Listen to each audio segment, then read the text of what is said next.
bajo apremio. Porque el amor de Cristo nos constriñe, pensando esto, que si uno murió por todos, luego todos murieron. 2 Corintios 5:14. El apóstol y sus hermanos eran desprendidos en todo lo que hacían. Pablo podía decir de sí mismo y de sus hermanos que, aun cuando variaran sus modos de acción, siempre conservaban el mismo objetivo a la vista, vivían únicamente para promover la causa de Cristo y bendecir a las almas de los hombres. El apóstol dice: porque si estamos locos, es para Dios, y si somos cuerdos, es para vosotros. Algunos pudieran haber dicho que Pablo era demasiado excitable y que se expresaba rotundamente. Bien, decía, si es así, es para Dios. Otros pudieran haber notado que la facultad de razonamiento de Pablo era sumamente poderosa y pudieran haber pensado que era fríamente argumentativo. Pero, decía Pablo, si somos cuerdos, es para vosotros. Visto desde algunos ángulos, el apóstol y sus colaboradores deben de haber parecido fanáticos delirantes, comprometidos en una empresa quijotesca, que estaban medio desquiciados, si es que no lo estaban por completo. Uno que había oído al apóstol contar la historia de su conversión exclamó: «Estás loco, Pablo, las muchas letras te vuelven loco». Y, sin duda, muchos que vieron el cambio singular en su conducta y que sabían a lo que había renunciado y lo que había soportado por su nueva fe, hubieron de concluir lo mismo. Pablo no se sentiría en absoluto ofendido por ese veredicto, pues recordaría que su Señor y Maestro había sido acusado de locura y que incluso los propios parientes de nuestro Señor habían dicho: «Está fuera de sí». A Festo le había respondido: «No estoy loco, excelentísimo Festo, sino que hablo palabras de verdad y de cordura». Y a algunos impugnadores de Corinto les había dado todavía una respuesta más amplia: «Bienaventurados quienes son acusados de estar locos debido a su celo por la causa de Jesús». Ellos tienen una respuesta más que satisfactoria cuando pueden decir: si estamos locos, es para Dios. No es algo inusual que los locos piensen que los demás están locos, y no es algo extraño que un mundo loco acuse de ser necios y lunáticos a los únicos seres moralmente sanos que habitan en medio de los hombres. Pero la sabiduría es justificada por sus hijos. Si otros asediaban al apóstol con alguna otra acusación, insinuando que su locura era metódica, que el hecho de que a todos se hubiera hecho de todo mostraba un exceso de prudencia y que sin duda era un medio para un fin, sugiriendo que ese fin era un deseo de poder, Pablo les podía responder de manera sumamente contundente: si somos cuerdos, es para vosotros. Pablo había actuado tan desinteresadamente que podía apelar a la iglesia de Corinto, pidiéndoles que dieran testimonio de que no buscaba lo que era de ellos, sino a ellos, y que si había juzgado sus desórdenes con gran cordura, había sido por causa de ellos. Para todo lo que hacía, o sentía, o sufría, o decía, tenía un solo designio, y ese designio era la gloria de Dios en el perfeccionamiento de los creyentes y en la salvación de los pecadores. Todo ministro cristiano debería ser capaz de usar las palabras del apóstol sin la más mínima reserva, sí, y todo cristiano debería ser capaz de decir también lo mismo: si estoy excitado, es en defensa de la verdad. Si soy cuerdo, es por el mantenimiento de la santidad. Si parezco extravagante, es porque el nombre de Jesús enardece lo más íntimo de mi alma. Y si soy de espíritu moderado y disposición reflexiva, es para poder promover de la manera más sabia los intereses del reino de mi Redentor. Que Dios nos conceda que, ya sea llorando o cantando, ansiosos o esperanzados, victoriosos o derrotados, creciendo o disminuyendo, exaltados o deprimidos, persigamos todavía nuestro propósito y que nos entreguemos a la sagrada causa. Que vivamos para ver iglesias constituidas por personas que están resueltas a hacer una cosa, y que esas iglesias tengan unos ministros aptos para dirigir a tales personas, gracias a que ellos están dominados también por el mismo propósito sagrado. Que el fuego que antaño cayó en el Carmelo caiga sobre nuestro altar, donde yace el sacrificio que ha sido remojado hasta una segunda y una tercera vez por el mar salado del mundo, para consumir el holocausto, y la madera, y las piedras, y el polvo, y lamer el agua que está en la zanja. Entonces toda la gente lo verá, y se postrará y clamará: Jehová es el Dios, Jehová es el Dios. El apóstol prosigue ahora explicándonos la razón por la que toda su conducta y la de sus colaboradores tendían a un fin y a un objetivo. Dice: el amor de Cristo nos constriñe, pensando esto, que si uno murió por todos, luego todos murieron. Yo les doy aquí la traducción más exacta posible. Voy a notar dos cosas en el texto. Primero, bajo apremio. En segundo lugar, bajo un apremio que su entendimiento justificaba. Nuestro principal punto estará bajo el encabezado bajo apremio. He allí al apóstol, un hombre nacido libre, un hombre que disfrutaba de una mayor libertad espiritual que todos los demás, gloriándose porque estaba siendo apremiado. Estaba siendo apremiado porque una gran fuerza lo mantenía bajo su poder. El amor de Cristo nos constriñe. Yo supongo que nos constriñe es probablemente la mejor traducción que pudiera encontrarse para este pasaje, pero también podría traducirse como nos restringe.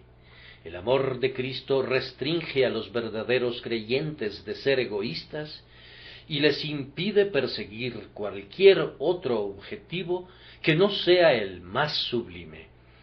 Ya fuera que estuvieran locos o cuerdos, los primeros santos se sometían a una restricción divina, así como un buen barco responde a su timón o un caballo obedece a la rienda.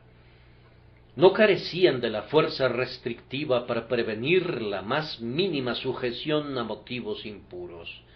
El amor de Cristo los controlaba y los sometía a su poder.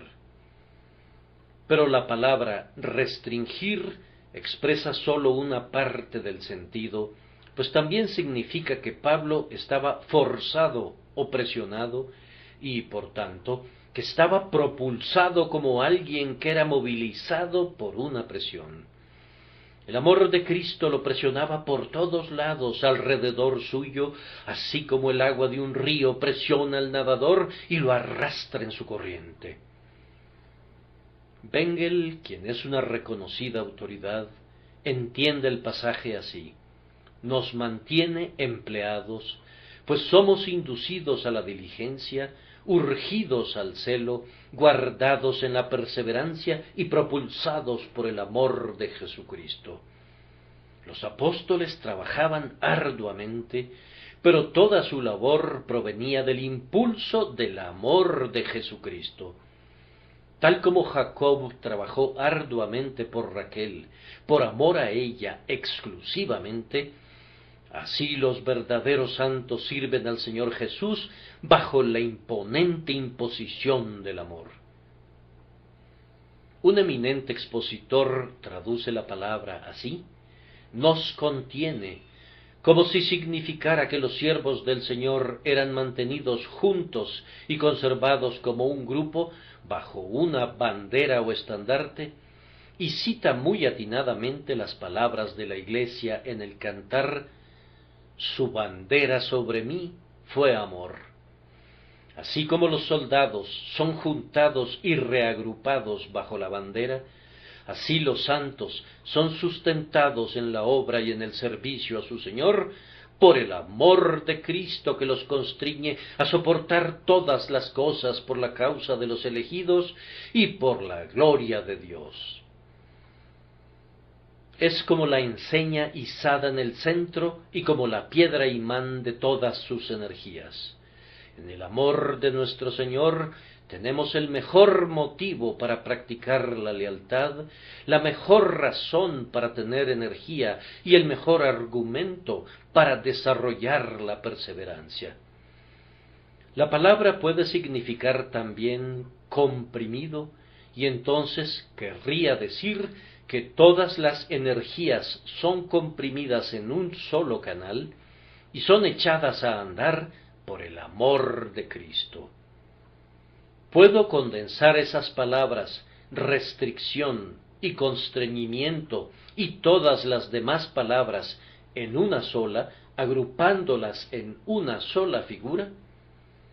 Pienso que podría hacerlo. Cuando una inundación anega una extensión de terreno de una vega y se empoza formando charcos de poca profundidad, los hombres la restringen conteniéndola en una represa y la constriñen a formar un canal poniéndole diques.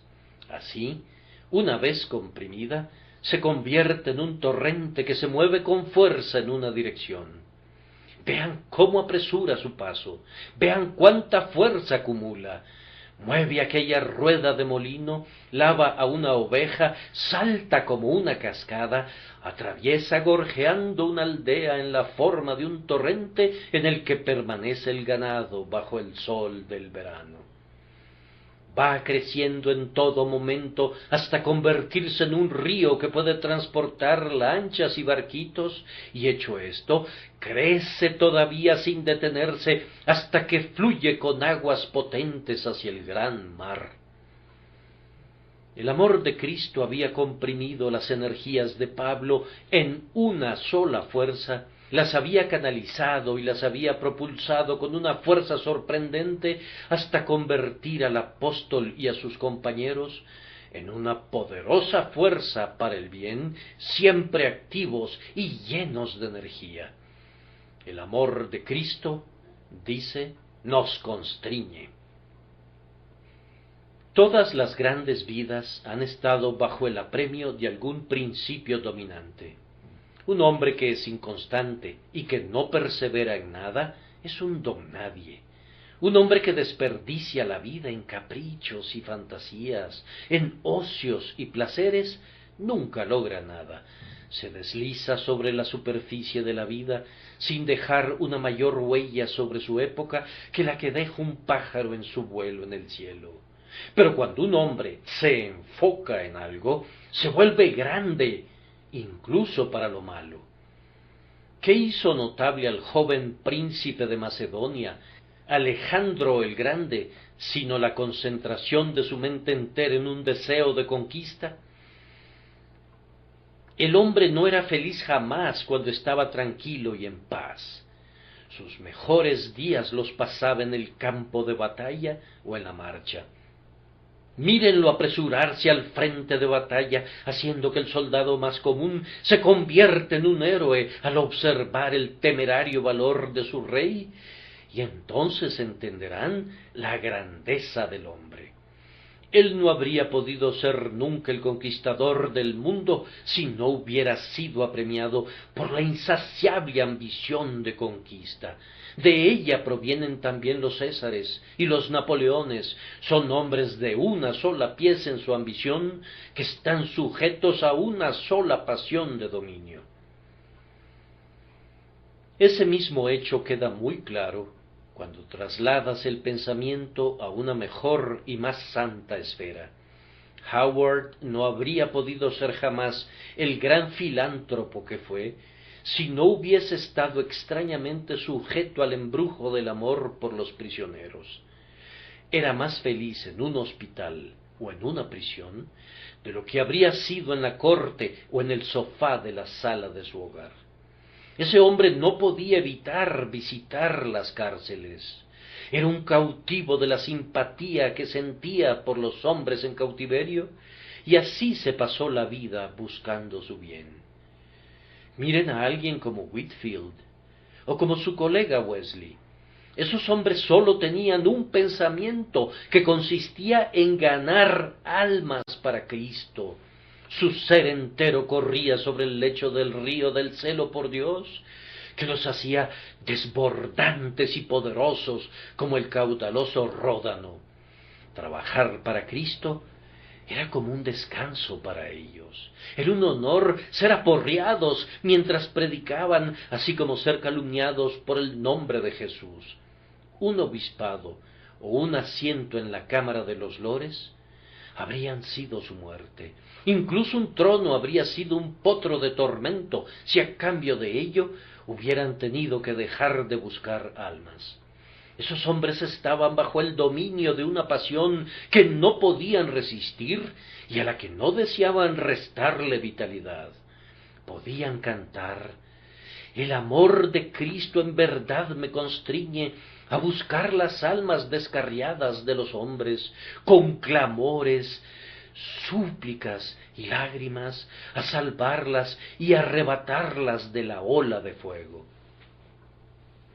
Su vida entera, su ser, su pensamiento, sus facultades, su espíritu, su alma y su cuerpo se convirtieron en algo único e indivisible en cuanto a propósito, y su condición de hombres santificados los impulsaba irresistiblemente, de tal manera que podrían ser comparados con rayos arrojados por la mano eterna, que tienen que seguir adelante hasta alcanzar su objetivo.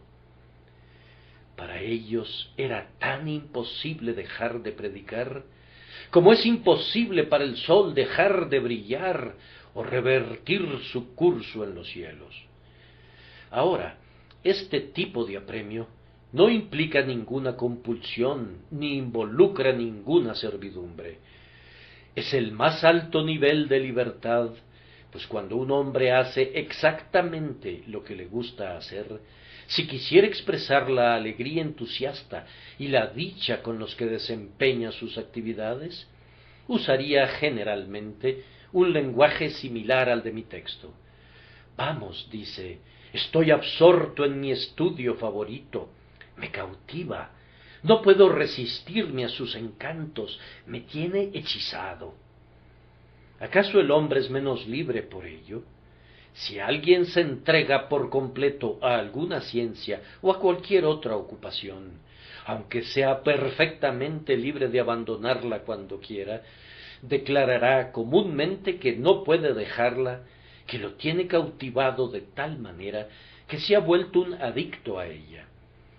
No han de pensar, por tanto, que cuando hablamos de que estamos bajo apremio por causa del amor de Cristo, queremos decir con ello que hemos cesado de ejercitar nuestras voluntades, o que hemos dejado de ser agentes voluntarios en nuestro servicio. Lejos de eso, reconocemos que nunca somos tan libres como cuando estamos encadenados a Cristo. No, nuestro Dios no nos constriñe por medio de la fuerza física. Sus cuerdas son de amor, y las suyas son cuerdas humanas. Nos alegramos de sentir ese apremio. Damos un pleno asentimiento a su presión, y en eso radica su poder. Nos regocijamos al admitir que el amor de Cristo nos constriñe y sólo desearíamos que el apremio aumentara cada día. Hemos visto que Pablo contaba con una gran fuerza que lo sustentaba. Demos un paso más y notemos que la fuerza apremiante era el amor de Cristo. Pablo no habla de su amor a Cristo, ese era también un gran poder, aunque era secundario al primero, pero a Pablo le gusta mencionar al mayor, ya que incluye al menor. El amor de Cristo nos constriñe, esto es, el amor de Cristo por nosotros es la fuerza dominante. Y, oh hermanos, es una dicha someterse a ese poder. Es una fuerza digna de comandar a las mentes más grandes. El amor de Cristo. ¿Quién podría medir esa fuerza omnipotente? Ese amor, de acuerdo a nuestro texto, es más fuerte cuando es visto en su muerte por los hombres. Fíjense en el contexto, pensando esto, que si uno murió por todos, el peculiar despliegue del amor de Cristo, que tuvo una suprema influencia sobre Pablo, fue el amor revelado en su muerte sustitutiva. Piensen en ello por un momento. Cristo, el siempre bendito, a quien no le podía sobrevenir ningún dolor, ningún sufrimiento, ninguna vergüenza, amó a los hombres. Oh, qué amor tan singular. Él ama a los hombres culpables, sí, ama a sus enemigos. Por amor a los pobres hombres caídos, asumió la naturaleza de ellos y se hizo hombre. ¡Cuán maravillosa condescendencia! El Hijo de Dios es también el Hijo de María, y estando en la condición de hombre, se humilla a sí mismo y se despoja a sí mismo. Véanlo siendo llevado ante jueces humanos y siendo condenado injustamente. Véanlo siendo sujetado por los custodios romanos y siendo azotado con el látigo. Contemplen un poco más y véanlo clavado a un patíbulo, colgado como un criminal, abandonado entre escarnios y mofas y crueles miradas y palabras maliciosas hasta morir desangrado, y cuando muere es colocado en un sepulcro.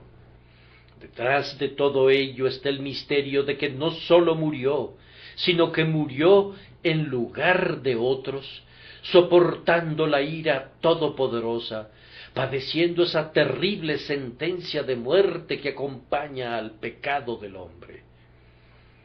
Hay un verdadero amor, en verdad, en el hecho de que el ser infinitamente puro sufriera por los pecadores, el justo por los injustos para llevarnos a Dios.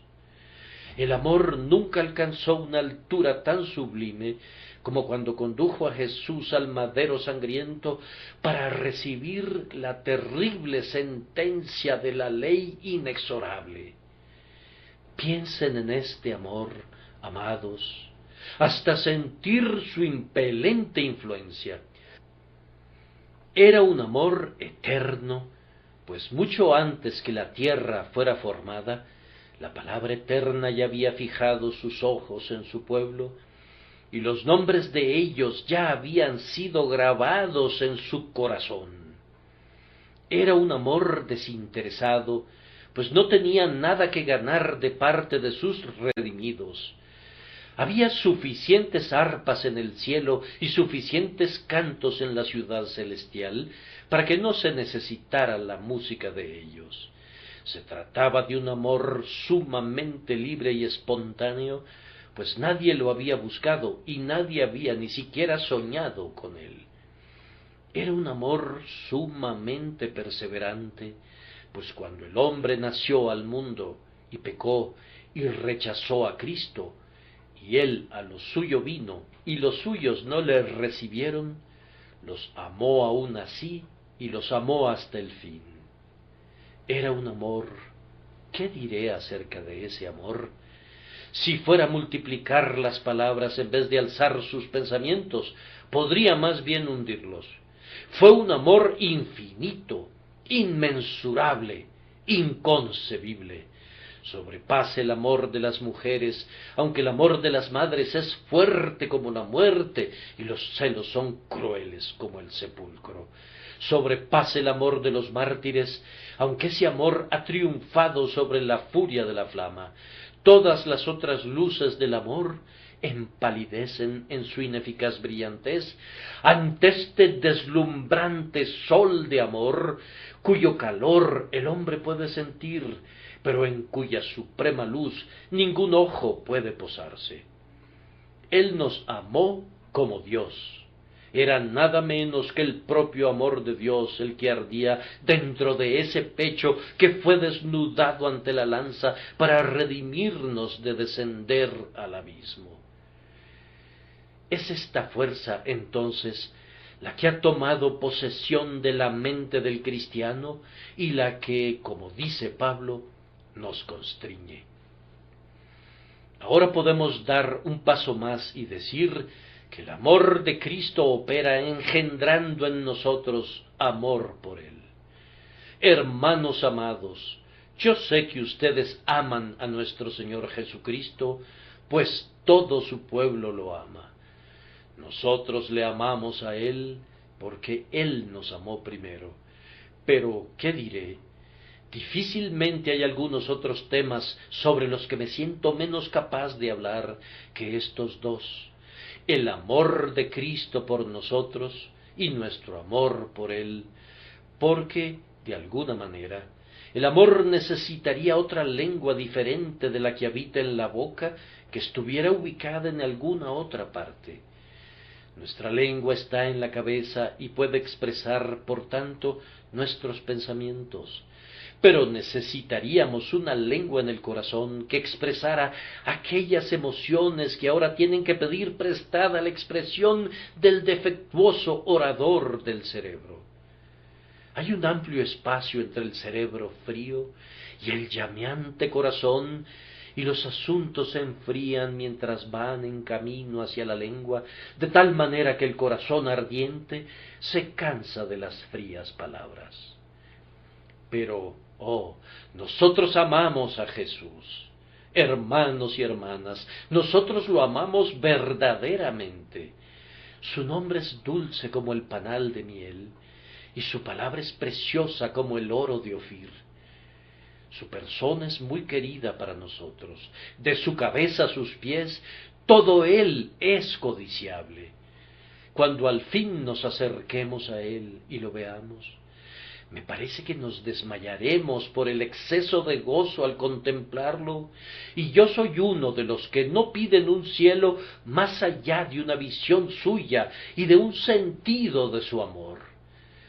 No dudo de que disfrutaremos de todas las armonías, de todos los honores y todos los compañerismos del cielo, pero si todo eso fuese suprimido, no creo que representaría una considerable diferencia para nosotros, siempre y cuando pudiéramos ver a nuestro Señor en su trono y viéramos cumplida su propia oración. Padre, aquellos que me has dado, quiero que donde yo estoy, también ellos estén conmigo para que vean mi gloria. Él es nuestra felicidad, sí, Él es todo en todo. ¿No consideran que los sermones más dulces que oyen son aquellos que están impregnados de Él? Cuando tengo la oportunidad de oír algunas veces algún sermón, me enferma escuchar los finos intentos que se hacen por diluir el Evangelio con filosofías, o escuchar algunos sutiles ensayos que son mejor descritos como un cascabeleo de elegantes palabras.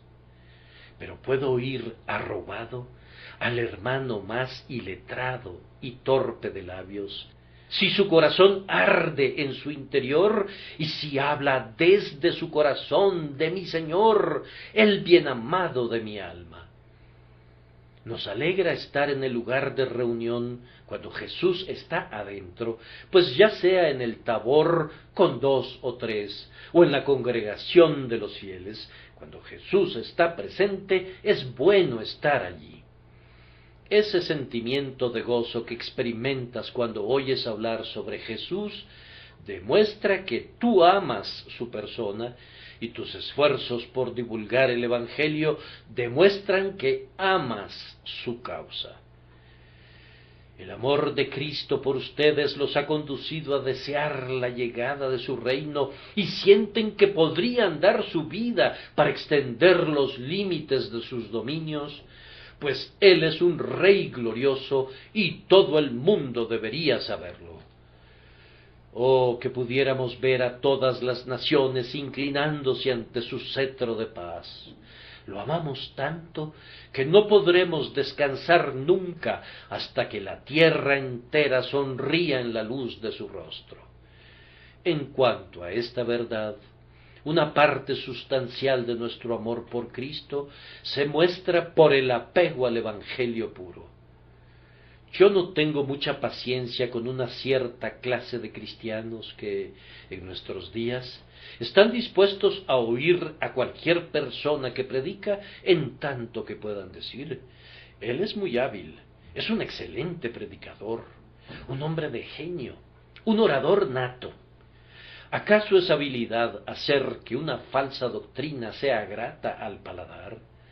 Vamos, señores, la habilidad de un hombre que predique el error es para mí motivo de aflicción más que de admiración. No puedo tolerar la falsa doctrina, prescindiendo de cuán pulcramente pudiera ser presentada. ¿Acaso querrías que comiera carne envenenada sólo porque el plato es del más selecto material? Me indigna oír que otro evangelio sea presentado a la gente con palabras seductoras por hombres que gustosamente harían de las almas una mercancía, y me maravillan aquellos que tienen finas palabras para tales engañadores. Eso es intolerancia tuya, dirá alguien. Llámala así si quieres, pero es la misma intolerancia del amoroso Juan cuando escribía: si alguno viene a vosotros y no trae esta doctrina, no lo recibáis en casa, ni le digáis bienvenido, porque el que le dice bienvenido participa en sus malas obras. Pluguiese a Dios que todos tuviéramos un poco más de esa decisión, pues su carencia priva nuestra vida religiosa de su espina dorsal y sustituye la virilidad honesta con la masa de la trémula gelatina de la mutua adulación. Quien no odia lo falso, no ama lo verdadero, y aquel para quien da lo mismo si la palabra es de Dios o del hombre, no tiene un corazón regenerado. Oh, si algunos de ustedes fueran como sus padres, no habrían tolerado en esta época las carretadas de basura bajo las que el Evangelio ha sido sepultado últimamente por ministros elegidos por ustedes mismos. Habrían arrojado fuera de los púlpitos de sus iglesias a los hombres que son enemigos de las doctrinas fundamentales, pero que son lo suficientemente astutos para convertirse en sus pastores y para socavar la fe de una generación voluble y superficial. Esos hombres se roban los púlpitos de iglesias otrora ortodoxas, porque de otra manera no tendrían acceso a ningún púlpito en absoluto. Su impotente teología no puede despertar por sí misma el suficiente entusiasmo que les permitiera construir una ratonera a costa de sus admiradores, y por tanto profanan las casas que sus antepasados construyeron para la predicación del Evangelio y descarrían a las organizaciones de comunidades antes ortodoxas para promover su infidelidad. Yo la llamo en claro inglés por ese nombre, pues el pensamiento moderno no es ni una pizca mejor, y de esos dos males yo le doy la palma a la infidelidad, pues es menos engañosa. Le pido al Señor que les devuelva a las iglesias mucho amor por su verdad, para que puedan discernir los espíritus y echar fuera a quienes no son de Dios. Comparto algunas veces el sentimiento de Juan, de quien se dice que, aunque era el más amoroso de todos los espíritus, con todo, era el más decidido de todos por la verdad, y cuando fue a los baños y encontró que el hereje Cerinto estaba allí, se apresuró a salir del edificio, pues no aceptaría quedarse en el mismo sitio con él. Hay algunas personas con quienes no deberíamos tener ninguna comunión, es más, con quienes ni siquiera deberíamos compartir el pan, pues aunque esa conducta pareciera severa y dura, es según la mente de Cristo, pues el apóstol hablaba por inspiración cuando dijo: mas si aun nosotros, o un ángel del cielo, os anunciare otro evangelio diferente del que os hemos anunciado, sea anatema. De acuerdo al afeminamiento moderno deberíamos decir que se le hable amablemente en privado, pero les ruego que no hagan revuelo. No cabe duda de que el buen hermano piensa muy originalmente y no deberíamos cuestionar su libertad. Sin duda, él cree lo mismo que nosotros, solo que hay una pequeña diferencia en cuanto a los términos. Eso es una traición a Cristo, una infidelidad a la verdad y una crueldad para con las almas. Si amamos a nuestro Señor, guardaremos sus palabras y nos apegaremos a la fe, abandonando a los falsos maestros, lo cual no es inconsistente con la caridad, pues el amor más verdadero por los que yerran no es fraternizar con ellos en su error, sino ser fieles a Jesús en todas las cosas. El amor de Jesucristo genera en los hombres una profunda adhesión al Evangelio, especialmente a las doctrinas que se aglutinan en torno a la persona de nuestro Señor, y yo pienso que más especialmente a esa doctrina que es la piedra angular entre todas, es decir, que Cristo murió en lugar de los hombres. El que toca a la doctrina de la sustitución, toca a la niña de nuestros ojos. Quien la niega, le roba a nuestra alma su única esperanza, pues de allí recibimos toda nuestra consolación para el presente y nuestra expectativa para los días venideros. Entonces, una gran fuerza sustentaba al apóstol, y esa fuerza era el amor de Cristo, que a su vez producía en él amor por Cristo. Ahora, esta fuerza actúa proporcionalmente en los creyentes. Actúa más o menos en todo cristiano, pero difiere en grado. Todos nosotros estamos vivos, pero el vigor de la vida difiere grandemente en un tísico y en un atleta, y de igual manera el amor de Jesús actúa sobre todos los hombres regenerados, pero en diferente medida. Cuando un hombre es perfectamente influenciado por el amor de Cristo, es un perfecto cristiano. Cuando el hombre está de manera creciente bajo la influencia del amor de Cristo, es un cristiano en crecimiento. Cuando el hombre es afectado sinceramente por el amor de Cristo, es un cristiano sincero. Pero aquel hombre sobre quien el amor de Cristo no tiene ningún poder, no es un cristiano en absoluto. Yo pensaba, dirá alguno, que la fe era el punto principal. Cierto, pero la fe obra por amor, y si tu fe no obra por amor, no es la fe que salva al alma. El amor nunca deja de florecer ahí donde la fe echa sus raíces. Amados, ustedes sentirán el poder del amor de Cristo en su alma en proporción a los siguientes puntos. En proporción a que lo conozcan. Estudien entonces el amor de Cristo, escarben hondo y aprendan sus secretos. Son cosas en las cuales anhelan mirar los ángeles. Observen su eternidad, sin principio, su inmutabilidad, sin cambio, su infinitud, sin medida, su eternidad sin fin. Piensen mucho en el amor de Cristo hasta comprender con todos los santos cuál sea su anchura y su longitud, y conforme lo conozcan comenzarán a sentir su poder. Su poder será también proporcional al sentimiento que de él tengan. ¿Sienten el amor de Dios derramado en abundancia por el Espíritu Santo en su corazón? Conocerlo es bueno, pero disfrutarlo como resultado de creerlo es aún mejor. Cuando piensan que Jesús los amó y se entregó por ustedes, ¿no provoca eso algunas veces que broten lágrimas de sus ojos? Por otro lado, ¿no sienten a veces como si, al igual que David, pudieran bailar delante del arca del Señor al pensar que el amor de Dios se hubiera fijado jamás en ustedes, que Cristo hubiera muerto por ustedes? Ah, piensen y piensen de nuevo. Por ustedes fue el sudor sangriento, por ustedes la corona de espinas, por ustedes los clavos, la lanza, las heridas, el corazón traspasado, todo por amor a ustedes que eran sus enemigos.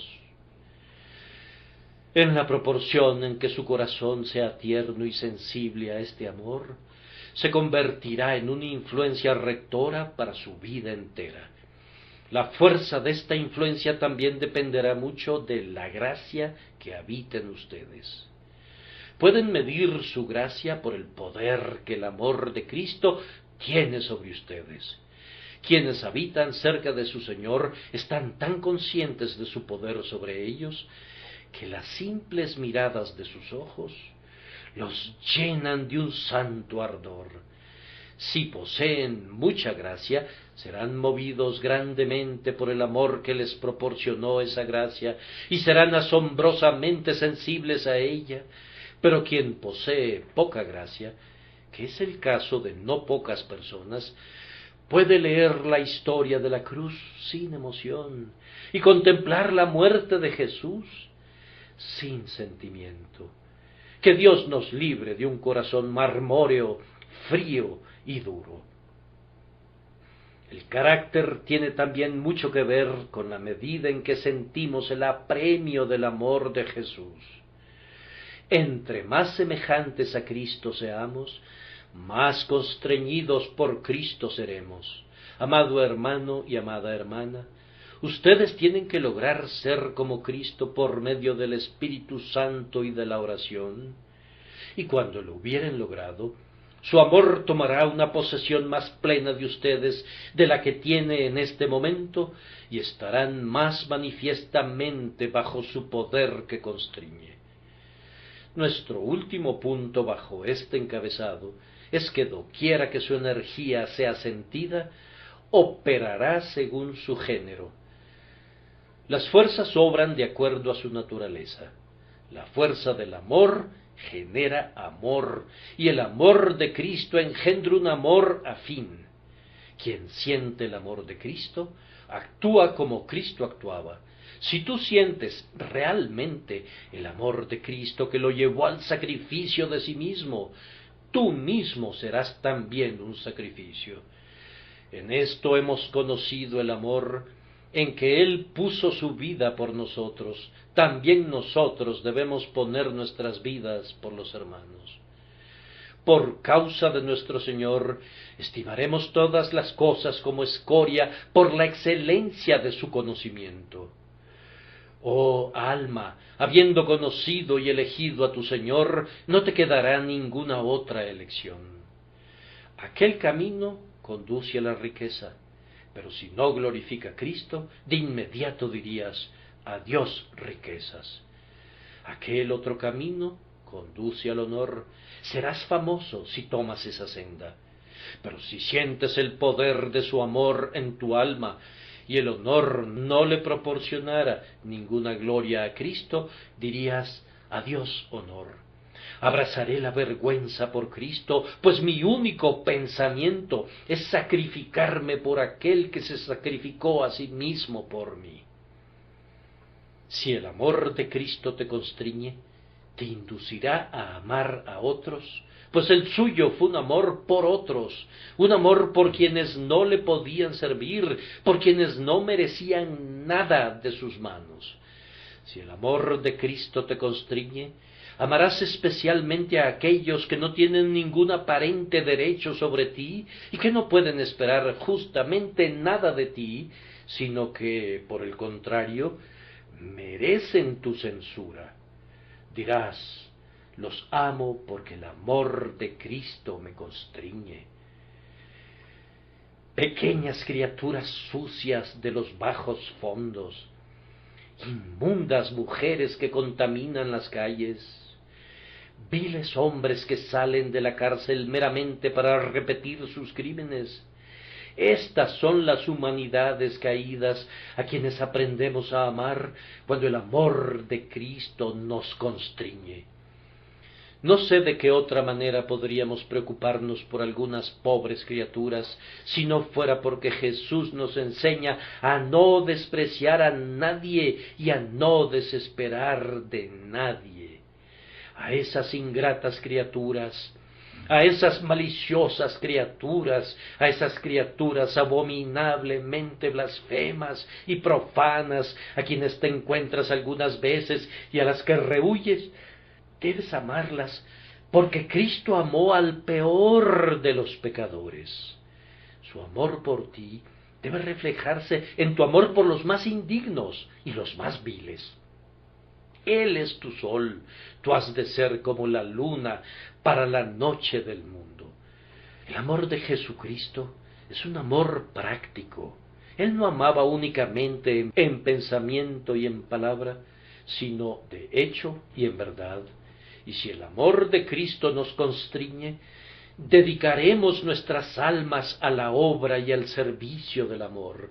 Nos pondremos a trabajar realmente por los hombres, daremos limosnas de nuestra riqueza, soportaremos nuestra medida de sufrimiento y dejaremos muy en claro que nuestro cristianismo no es de meras palabras, sino de claras obras. Seremos como el becerro del holocausto que es colocado sobre el altar para ser consumido enteramente. No consideraremos nada excepto cómo podremos ser completamente consumidos por el celo de la casa de Dios, cómo sin reserva de ninguna facultad podremos ser enteramente consumidos en el servicio de nuestro Señor y Maestro. Que el Señor nos conduzca a eso. El apremio del que hemos hablado fue justificado por el entendimiento del apóstol, porque el amor de Cristo nos constriñe pensando esto. El amor es ciego. Un hombre puede decir que en los asuntos del amor él ejerce una tranquila discreción, pero yo me permito ponerlo en duda. Sin embargo, en el amor por Cristo puedes dejarte llevar de inmediato. Puedes ser tan ciego como quieras y con todo actuarías según el más sano juicio. El apóstol dice cálidamente, el amor de Cristo nos constriñe, y con todo agrega con frialdad, pensando esto. Cuando el entendimiento es la base del afecto, entonces el corazón del hombre es arreglado y su conducta se vuelve ejemplar en un alto grado. Así es aquí. Hay una firme base de juicio. El hombre ha sopesado y juzgado el asunto tanto como si el corazón estuviera fuera, pero la conclusión lógica es de una emoción tan completamente absorbente y de un afecto tan dominador como si el entendimiento quedara fuera del asunto. Su juicio era como el altar de bronce, frío y duro, pero sobre él puso los carbones del afecto ardiente, lo suficientemente vehemente en su llama para consumirlo todo. Lo mismo debería suceder con nosotros. La religión debería ser para el hombre un asunto tanto del intelecto como del afecto, y su entendimiento debería ser siempre capaz de justificar la más fuerte pasión de su alma como dice el apóstol que lo hacía en su caso y en el de los hermanos. Tenían razones para todo lo que hacían, pues primero reconocían la sustitución, pensando esto, que si uno murió por todos. Oh hermanos, esta es la fuerza misma del esfuerzo cristiano. Cristo murió en lugar del pecador. Cristo es la fianza, el sacrificio y el sustituto de los hombres. Si se suprimiera de la religión cristiana la doctrina del sacrificio vicario, yo protesto que no quedaría nada que fuera digno de ser llamado revelación. Esto es el corazón, la cabeza, las entrañas, el alma y la esencia de nuestra santa fe, que Jehová cargó en él el pecado de todos nosotros, y por su llaga fuimos nosotros curados. Los apóstoles creían firmemente que esto era un hecho, y gracias a esa fe desarrollaron un intenso amor por Jesús hasta donde les fue posible. ¿Ocupó Jesús mi lugar? ¡Oh, cuánto lo amo! Murió por mí. Entonces su amor me domina y a partir de ahora me mantiene como su cautivo voluntario. Oh sagrado sustituto, yo soy tuyo y también todo lo que tengo es tuyo. A continuación reconoció la unión con Cristo, pues dijo, si uno murió por todos, luego todos murieron, pues ese es el sentido, es decir, que todos aquellos por quienes Cristo murió, murieron en su muerte. Su muerte por ellos fue la muerte de ellos. Él muere por ellos y ellos mueren en Él. Él resucita y ellos resucitan en Él. Él vive y ellos viven en Él. Ahora bien, si esto es realmente así, es decir, que ustedes y yo que hemos creído en Cristo somos uno con Cristo y somos miembros de su cuerpo, entonces, aunque esa verdad ha de ser declarada fríamente, contiene fuego lo mismo que el pedernal. Si morimos en Jesús, estamos muertos a partir de ese momento para el mundo, para el yo y para todo, menos para nuestro Señor. Oh Espíritu Santo, obra plenamente esta muerte en nosotros. El apóstol reconoce la consecuencia natural de la unión con el Señor agonizante y decide consumarla. Hermanos, cuando Adán pecó, nosotros pecamos y hemos sentido el resultado de ese hecho. Fuimos constituidos pecadores por el acto de nuestro primer representante y cada día comprobamos que así es. Cada niñito que es llevado a la tumba da testimonio de que la muerte ocurre para todos los hombres, puesto que todos pecaron en Adán, aunque no hayan pecado personalmente a la manera de su transgresión. Ahora bien, tal como nuestro pecado en Adán opera eficazmente en nosotros para mal, así nuestra muerte en Cristo tiene que operar eficazmente para bien en nuestras vidas. Debe hacerlo así. ¿Cómo podría vivir para mí? Yo morí hace más de 18 siglos. Yo morí y fui sepultado. ¿Cómo podría vivir para el mundo? Hace más de 1800 años el mundo me colgó como un malhechor, sí, y yo he crucificado también al mundo en lo más profundo de mi corazón, y a partir de entonces lo considero como un malhechor muerto. ¿Cómo habría de enamorarme de un mundo crucificado o de apetecer sus deleites? Nosotros morimos con Cristo. Ahora, dice el apóstol, el amor de Cristo nos constriñe pensando esto, que si uno murió por todos, luego todos murieron. Todos los que estaban en Cristo, aquellos por quienes murió, murieron cuando Él murió, con todo lo que eso conlleva, para que los que viven ya no vivan para sí, sino para aquel que murió y resucitó por ellos. Somos uno con Cristo, y lo que Él hizo por nosotros, nosotros lo hicimos en Él, y por tanto estamos muertos porque Él murió. Por esa razón no debemos vivir más de la antigua manera egoísta, sino que debemos vivir solo para el Señor. Esa es la base sobre la cual descansa el intelecto, y entonces los afectos se entregan a la sagrada fuerza del amor agonizante de Jesús. Concluyo con las siguientes reflexiones, exponiéndolas muy brevemente. La primera reflexión es: cuán diferente es la conclusión del apóstol de la de muchos profesantes.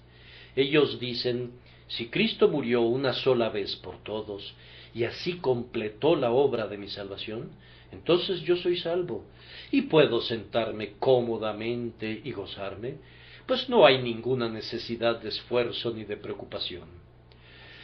Ah, qué miseria es pensar que eres salvo y luego retirarte a dormir en un rincón de tu reclinatorio.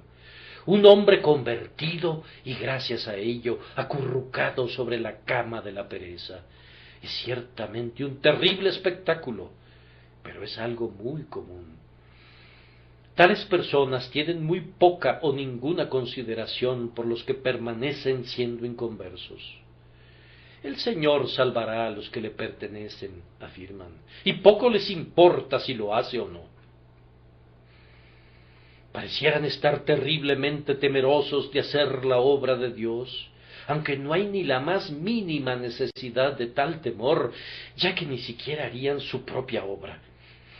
Son personas presuntuosas, desconocedoras de la gracia de Dios, que ignoran que una parte importante de la salvación radica en el hecho de que somos salvados del egoísmo y de la dureza de corazón.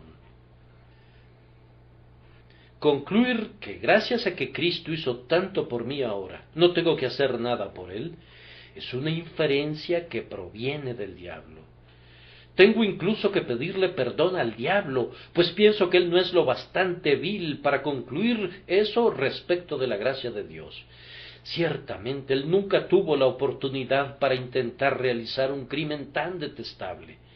Es despreciable a lo sumo que un hombre que está tan endeudado con el Señor Jesucristo concluya luego que la única consecuencia de su endeudamiento sea una indolencia egoísta.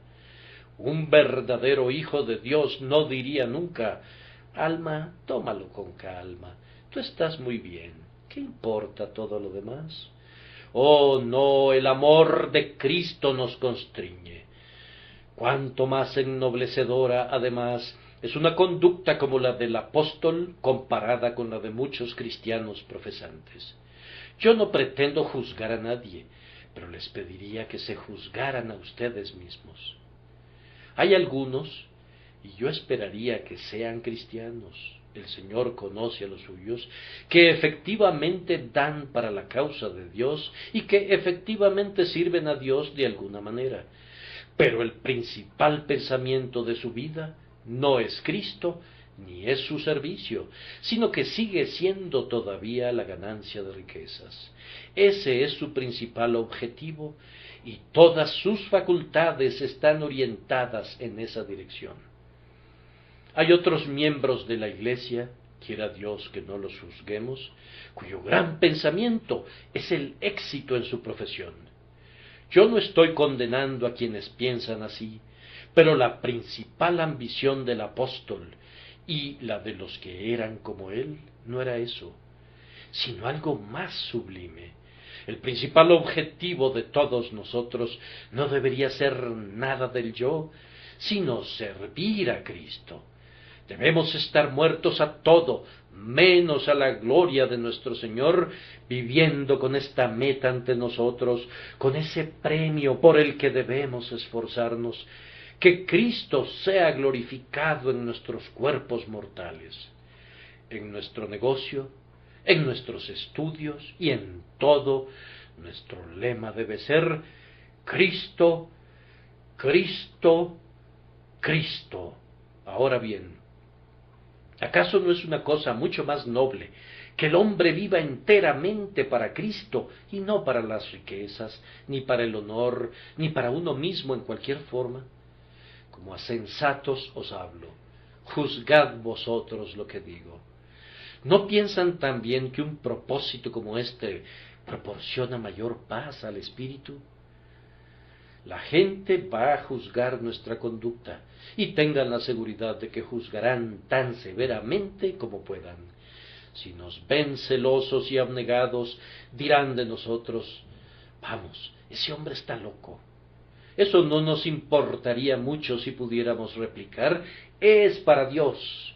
Y si dijeran: oh, ustedes, viejos estirados, cuán solemnes son ustedes, no nos ofenderíamos si pudiéramos replicar: ah, pero es por el bien de otros que soy cuerdo. Ustedes estarían muy poco turbados por las agudas críticas si supieran que su motivación es enteramente generosa. Si vivieran para Cristo, y sólo para Cristo, no los abatirían nunca toda la animadversión de los hombres o de los demonios. ¿No piensan que una vida invertida únicamente para Jesús es más digna de ser considerada retrospectivamente al final que cualquier otro tipo de vida? Si se llaman cristianos, ¿cómo juzgarían una vida invertida en hacer dinero? No puede pasar mucho tiempo antes de que encojan sus pies en la cama y entreguen su alma a Dios. Ahora, supongan que están sentados completamente solos en su habitación, elaborando la hoja del balance final de su mayordomía. ¿Cómo se vería si tuvieran que confesar: he sido un cristiano profesante, mi conducta ha sido externamente decente y respetable, pero mi propósito primordial no fue la gloria de mi Señor? He vivido con el objetivo de juntar muchos miles de pesos y lo he conseguido. ¿Quisieras quedarte dormido y morir con eso como la consumación de tu vida? ¿O ha de ser: he vivido para levantar en alto mi cabeza en la sociedad, pagar lo que me corresponde y dejar un poco para mi familia? ¿Te dejaría satisfecho eso como tu reflexión postrera? Hermanos, no somos salvados por nuestras obras, pero estoy hablando ahora sobre la consolación que un hombre puede extraer al considerar su vida pasada. Supongan que hubiera sentido el poder de mi texto y que fuera capaz de decir: he sido capacitado por la gracia de Dios, a la cual doy toda la gloria, para consagrar todo mi ser a la entera glorificación de mi Dios y Señor, y por muchos que hubieran sido mis errores, y son muchos, y mis descarríos y fallas, y son incontables, con todo, el amor de Cristo me ha constreñido, pues yo juzgué que morí en Él, y desde entonces he vivido para Él. He peleado la buena batalla, he guardado la fe. Vamos, me parece que valdría la pena morir de esa manera. Ser constreñido por el amor de Cristo produce una vida heroica, exaltada, ilustre. No, tengo que bajarme de esas sublimes palabras. Es la vida que todo cristiano debería vivir. Es una vida que todo cristiano tiene que vivir si realmente es constreñido por el amor de Cristo, pues el texto no dice que el amor de Cristo debería constreñirnos, sino declara que en verdad nos constriñe. Varones y hermanos, si no los constriñe a ustedes, júzguense ustedes mismos, para que no sean juzgados y hallados faltos al final. Que Dios nos conceda que podamos sentir el amor de Dios derramado abundantemente en nuestros corazones por el Espíritu Santo. Amén.